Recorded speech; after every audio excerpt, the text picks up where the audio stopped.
ہر دور کے خلیفہ نے ہر دور کے امام کو قید کر لیا تھا. یہاں پہ میں ایک سوال کرنے لگا اور سوال کا میں پہلے سوال قائم کروں گا پھر اس کا جواب دوں گا. ہر دور کے خلیفہ نے ہر دور کے امام کو یا زہر سے شہید کیا یا تلوار سے شہید کیا یا امام کو قید میں محصور رکھا. سوال میرا امت مسلمہ سے یہ ہے، جب ہر دور کے امام نے خلیفہ سے حکومت مانگی نہیں، سوال پہلے سمجھیے گا پھر جواب سمجھ میں آئے گا. جب کسی بھی دور کے امام نے کسی بھی دور کے بادشاہ سے حکومت نہیں مانگی تو اس دور کے بادشاہ نے اس دور کے امام کو قید کیوں کیا؟ یا تو جھگڑا حکومت پہ ہوتا کہ امام حکومت مانگ رہے تھے اس لیے قید کر دیا، امام ہمارا سیاست نہیں چلنے دے رہے تھے اس لیے قید کر لیا. جب امام کہتے ہی کچھ نہیں تھے پھر قید کیوں کیا؟ اگر مجھے کوئی بندہ کہے کہ پوری تاریخ کا یوں نچوڑ نکال کے ایک قطرہ گرا اور پوری حقیقت سمجھ میں آ جائے تو میں پھر وہ پوری حقیقت پڑھنے لگا ہوں. یہ امام کو قید نہیں کرتے تھے، کردار محمد کو لوگوں کی نظروں سے اوچھل کرتے تھے. جو بولا ہے اس نے احسان کیا ہے، جس نے مشکل بات پہ داد دی ہے اس نے احسان. یہ امام کو قید نہیں کرتے تھے، کردار محمد کو لوگوں کی نظروں سے چھپا لیتے تھے. انہیں پتا تھا کہ اگر یہ چراغ جلتا رہا ہمارے چہرے پہچانے جائیں گے، لہذا بہتر ہے کہ اسے قید کریں. لیکن فضیلت پھر اسے ہی کہتے ہیں کہ فضائل زندان کی دیواریں پھاڑ کے باہر نکل آئے. پھر فضیلتیں ایسے ظاہر ہوئی کہ ہر دور کے امام نے ہر دور کی حکومت کو گھٹنے ٹیکنے پہ مجبور کر دیا. اس میرے امام کے دور میں ایک تبدیلی آئی. وہ تبدیلی کیا تھی؟ بنی امیہ اور بنی عباس آپس میں حکومت کے لیے لڑ رہے تھے. امام کو مذہب پھیلانے کا موقع مل گیا. بچوں کے لیے بات کرنے لگا. امام نے مدینے کی مسجد کو یونیورسٹی کا درجہ دے دیا. امام نے کہا اعلان کرواؤ جو پڑھنا چاہتا ہے آ جائے. امام سے پہلے لوگ علم کے لیے ترسے ہوئے تھے. امام نے فرمایا جو پڑھنا چاہے. موضوع پسند ہے یا نہیں؟ امام نے فرمایا جو پڑھنا چاہے وہ آئے. اور امام نے دوسری تبدیلی کیا کی. امام نے فرمایا اعلان کروا دو جو پڑھنا چاہے ہم پڑھائیں گے، کلمہ بھی شرط نہیں.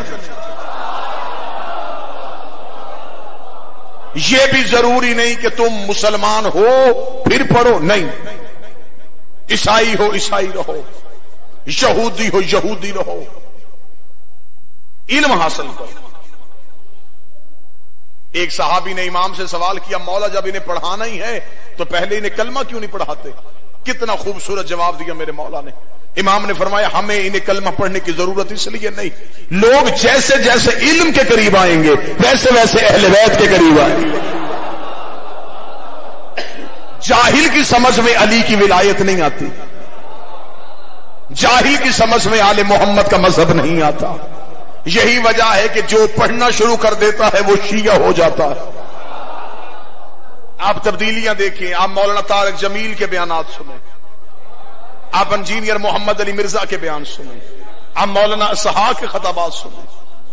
جیسے جیسے کوئی کتاب پڑھنی شروع کر دے گا ویسے ویسے وہ شیعت کو ماننا شروع کر دے. امام نے کہا کلمہ پڑھوانے کی ضرورت ہی نہیں، کلمہ نہ پڑھاؤ علم پڑھاؤ. اعلان ہو گیا کہ جو پڑھنا چاہے وہ آئے.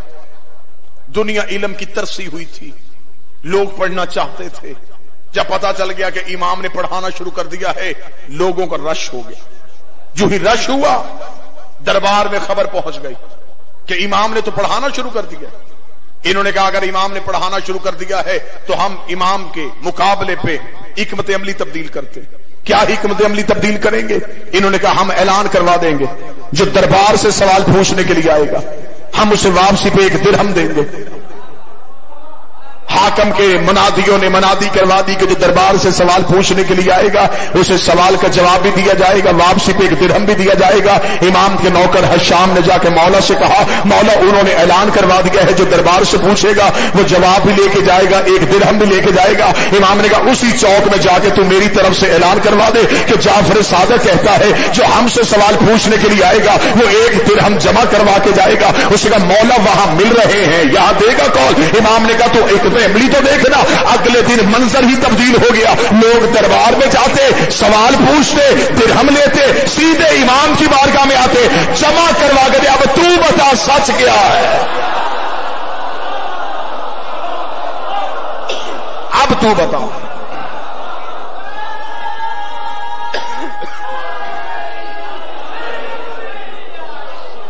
متوجہ صاحب، اب تو بتا سچ کیا ہے؟ ادھر خزانے خالی ہو رہے، ادھر دین پھیل، ایسا دین پھیلا، کتابیں کہتی ہیں کہ دہریہ آ گیا امام کی بارگاہ میں۔ دہریہ، دہریہ کسے کہتے ہیں؟ جو اللہ کے وجود کا قائل ہے، کوئی مذہب نہیں ہوتا اس کا، ان کا عقیدہ ہے، آج بھی دنیا میں وہ لوگ پائے جاتے ہیں، ان کا عقیدہ ہے یہ دنیا خود ہی بنی خود ہی ختم ہو، اس کا کوئی خالق نہیں۔ ایسا عقیدہ رکھنے والا بندہ امام جعفر صادق کی بارگاہ، اسے آگے کہا میں پڑھنا چاہتا ہوں۔ امام نے کہا پڑھوائیں گے تجھے۔ اس نے کہا لیکن ایک شرط ہے، میں کلمہ نہیں پڑھوں گا۔ امام نے کہا ہم تجھے پڑھائیں گے بھی نہیں۔ اس نے کہا بغیر کلمہ پڑھے مجھے علم سکھائے گا؟ امام نے کہا سکھاؤں گا۔ امام نے کہا کیا سیکھنا چاہتا ہے؟ اس کا طب، میڈیکل، حکمت۔ امام نے اسے اپنی یونیورسٹی میں داخلہ دے دیا۔ جو نوجوان بیٹھے ہیں جن کا کالج یونیورسٹیز کے ساتھ تعلق ہے، جا کے دنیا میں سرچ کر کے دیکھ لیں، دنیا میں بڑی سے بڑی یونیورسٹی 20 سے زیادہ علوم نہیں پڑھا سکی۔ وحد کائنات میں جعفر صادق یونیورسٹی تھی جس میں ایک وقت میں 400 علوم پڑھائے جاتے تھے۔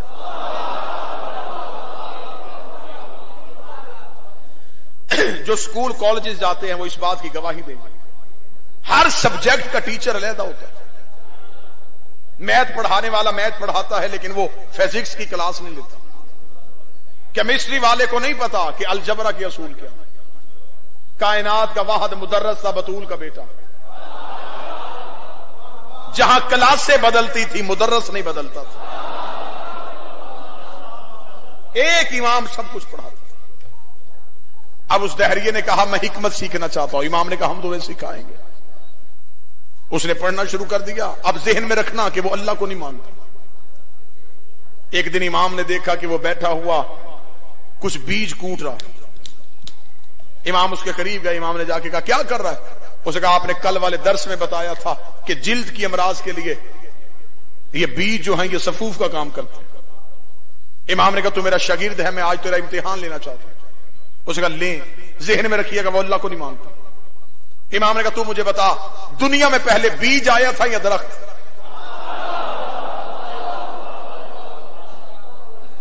دنیا میں پہلے بیج آیا تھا یا درخت؟ اس نے کہا بیج۔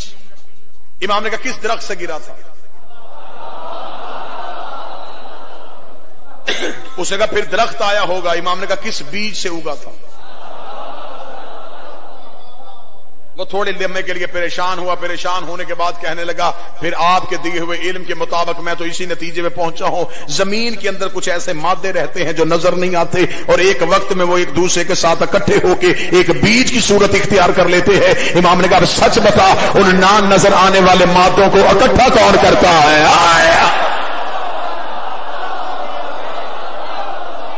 بادشاہ حسین سلامت کون اکٹھا کرتا ہے؟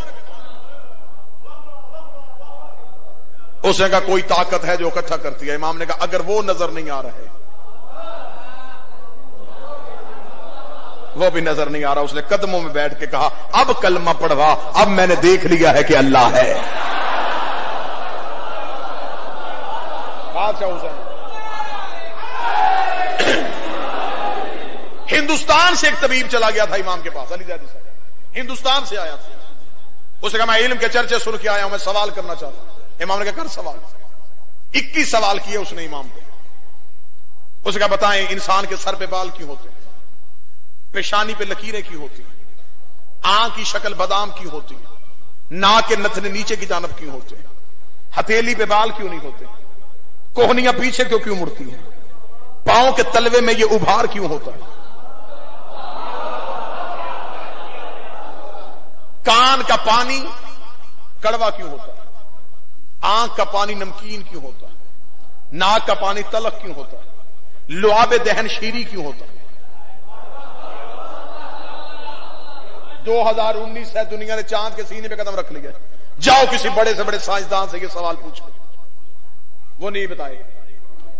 1400 سال پہلے ریت میں بیٹھا تھا زہرا کا بیٹا، ہندوستان کے طبیب نے آ کے سوال پوچھا، امام نے کہا سن، انسان کے سر پہ بال اس لیے ہیں کہ سورج کی تپش سیدھی دماغ کو نقصان نہ پہنچا سکے۔ اس نے کہا پیشانی میں لکیریں کیوں ہیں، امام نے فرمایا اس لیے کہ سر کا پسینہ آنکھوں میں نہ جا سکے۔ اب آپ نے کلاس بن کے نہیں سننا، آپ نے مجلس بن کے سننا۔ اس نے کہا مجھے بتائیں آنکھ کا پانی نمکین کیوں ہوتا ہے، آنسو نمکین کیوں ہے؟ کیا بہترین جواب۔ امام نے فرمایا اس لیے کہ آنکھ میں ہوتی ہے چربی، چربی کو محفوظ کرنے کے لیے نمک لگانا پڑتا ہے۔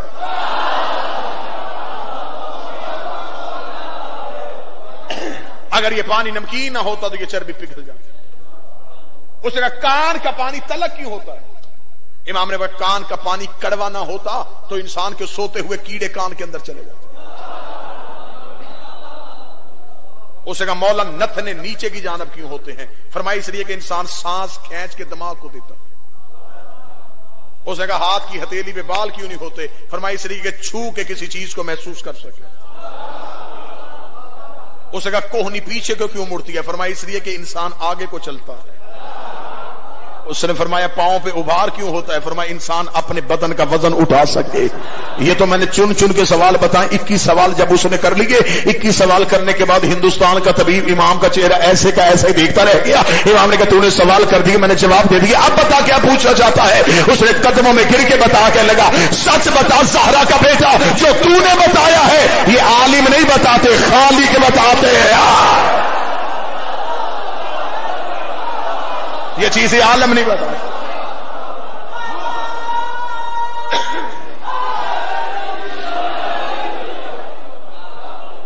یہ چیزیں عالم نہیں بتاتے، یہ خالق ہے۔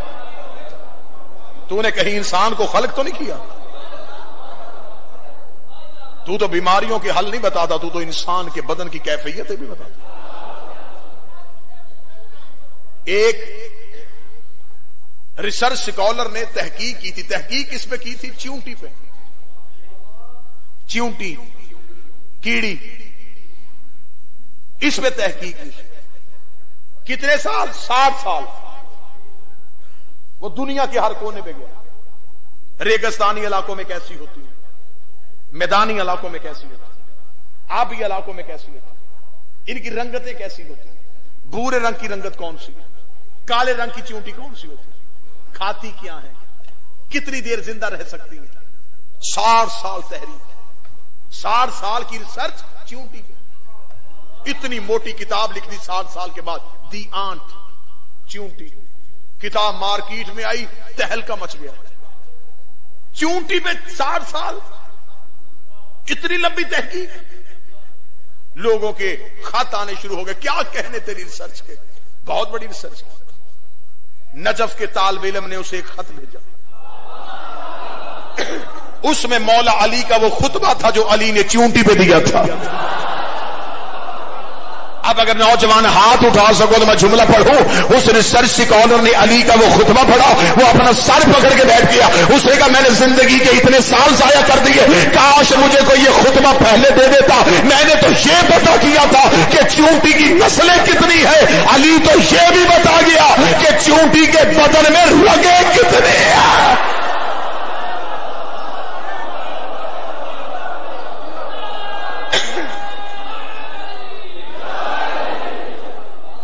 علی تو یہ بھی بتا گیا چیونٹی کے بدن میں رگے کتنی؟ متوجہ ہیں صاحبان یا نہیں؟ چونٹی کے بدن میں رگے کتنی؟ چونٹی کی بھی آواز ہے. اللہ نے کائنات میں ہر مخلوق کو آواز دی ہے. چونٹی کی آواز ہے. اگر چونٹی کی آواز نہ ہوتی تو سلیمان تخت پہ سلطان. قرآن میں قصہ لکھا ہے. سلیمان نبی نے تخت ہوا میں اڑ رہا تھا, چونٹی زمین پہ بولی, جنات سے کہا میرا تخت اتارو. چونٹیوں میں سے اسی چونٹی کو اٹھایا جو بولی. اسے کہتے ہیں حجت کی طاقت, جسے دن کو نہ پتا چلے کہ اونٹ ہے کہ اونٹنی ہے.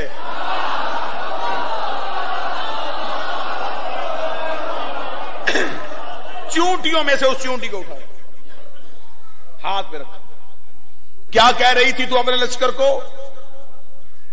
کہ اپنے اپنی بلوں میں چلی جاؤ, کہیں سلیمان کا لشکر تجھے کچل نہ دے. ظالم سمجھا ہے تو نے اللہ کے نبی کو. جلال میں آ کے جب سلیمان بولا, چونٹی نے کہا جان کی امان پاؤں تو کچھ عرض کروں. سلیمان نے کہا بول. اس نے کہا سرکار آپ نے میرا اعلان سنا ہے, میں نے کہا ہے سلیمان کا لشکر ہمیں کچل نہ دے. تو معصوم ہے, تیرے صحابی معصوم نہیں ہے. تو ہمیں بچا لے, تیرے صحابی تو ہمیں نہیں بچائیں گے. اور میرے امام فرماتے ہیں کہ ایک دفعہ سلیمان نبی وادی نمل سے گزرا تھا. ایک دفعہ جنگ صفین کے بعد ہمارا دادا علی وادی نمل سے گزرا. جب سلیمان بن داؤد گزرا تھا, چونٹیوں کی سردار نے کہا بلوں میں چلی جاؤ, سلیمان کا لشکر ہمیں کچل نہ دے. جب علی وادی نمل سے گزرے تو چونٹی کو سردار نے کہا بلوں سے باہر آؤ, وہ دیکھو علی آ رہا. جیسے سلیمان بن داؤد نے چونٹی کو اٹھایا تھا, ایسے ہی علی ابن ابی طالب نے چونٹی کو اپنے یہ دلائی ہاتھوں میں رکھ کے علی کی آواز آئی. صدیوں پہلے یہاں سے ایک نبی گزرا تھا, نام اس کا سلیمان بن داؤد تھا. جنات نے اس کا تخت اڑایا ہوا تھا, وہ ہواؤں کو چلنے کا حکم دیتا تھا. اس وقت تمہاری سردار نے کہا تھا بلوں کے اندر چلی جاؤ. آج میں آیا ہوں, تیری سردار نے کہا بلوں سے باہر آ جاؤ. اس نے علی کے ہاتھ چوم کے کہا وہ سلیمان نبی تھا, اس کا چہرہ دیکھنا عبادت نہیں, تیرا چہرہ دیکھنا عبادت.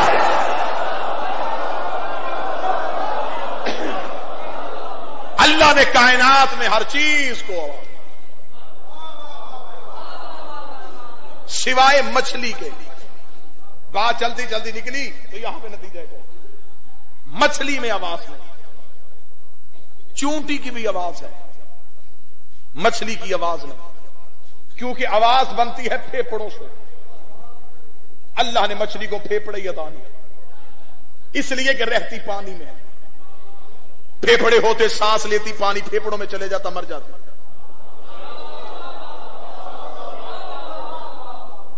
میں سائنس کی کلاس نہیں لے رہا, میں مجلس پڑھ رہا. مچھلی میں آواز نہیں. درود سارے حضرات مل کے بلند آواز سے پڑھیے. بسم اللہ سب. واجب الاحترام, قابل احترام جناب غلام عباس بلوچ, مصائب کی دنیا کا ایک نیا ابھرتا ہوا نام. بس میں یہیں پہ بات ختم کر کے آپ سے اجازت لے لگا. میرے حصے کا مصائب بھی وہ پڑھ دیں. تسی بھی کچھ کرو.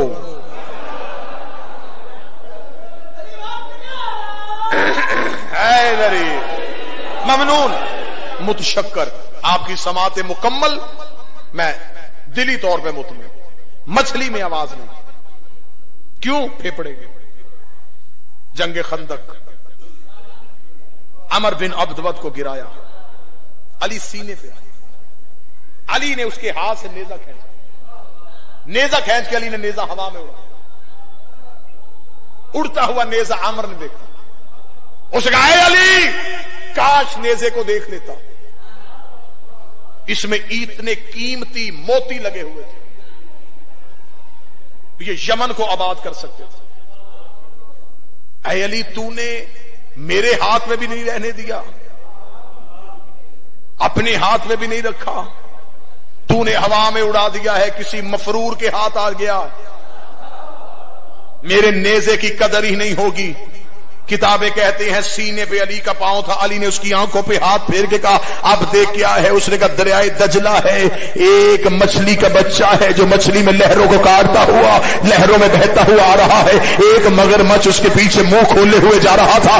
یا علی تو نے وہی نیزہ جو میرے ہاتھ سے پھینکا ہے یہ اس مگرمچھ کی پشت میں لگا، اسے ہلاک کر دیا۔ علی نے چہرے پہ تماچا مار کے کہا اب بدبخت، اس مچھلی نے مجھے پکارا تھا، اس مچھلی نے مجھے پکارا تھا۔ جلال پور چٹا والوں، میں نے ابھی آپ کو کہا تھا کہ اللہ نے مچھلی کو آواز ہی عطا نہیں کی، جو ملتوں کا لہجہ سنے اسے کل بھی علی کہتے تھے، آج بھی علی۔